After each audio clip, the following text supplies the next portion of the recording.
guys. Thank you අද අලුතින් ගෙනාපු වීඩියෝ එකත් එක්ක තුනාට පස්සේ අද මම ගෙනල්ලා තියෙන වීඩියෝ එකේ තියෙන්නේ අපේ අලුත් අපාර්ට්මන්ට් එකට මූණ විදිය.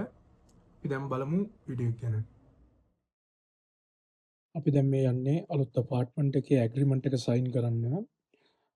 ඒ ඇග්‍රීමන්ට් එකේ අදාළ වෙන්නේ අපි කොච්චර කාලයක් රෙන්ට් කරන්න බලාපොරොත්තු වෙනවද කියලා.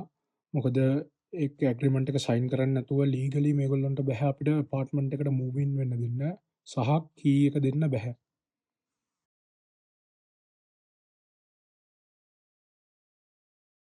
තාම වින්ටර් එක නිසා මෙතන තියෙන ගඟ ෆ්‍රීස් වෙගෙන යනවා. වීඩියෝ එක මම එඩිට් කරන්නේ දවස් කීපයකට පස්සේ ගඟ සම්පූර්ණයෙන්ම ෆ්‍රීස් වෙලා ඉවරයි.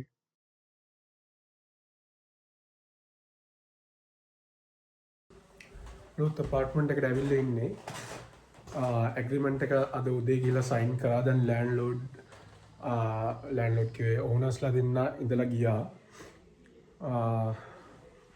ඇත්තටම තැන ගැන සතුටුයි. මාර කන්වීනියන්ට් ළඟ තියෙනවා හැමදේම.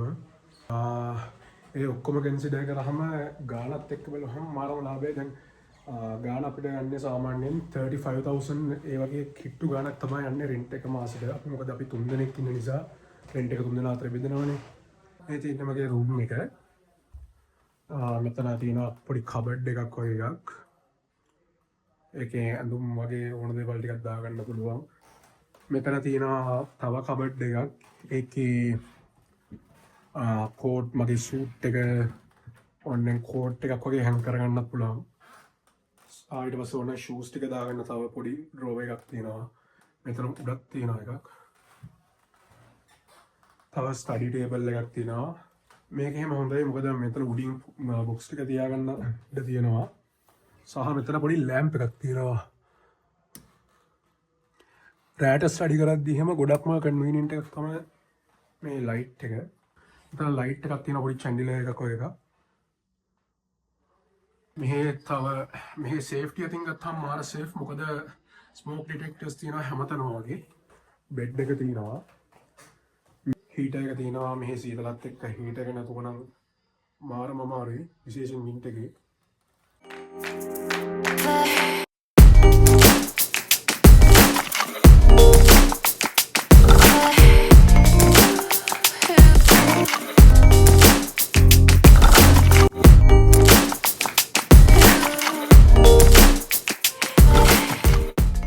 වීව් එකත් මාරම ලස්සනයි.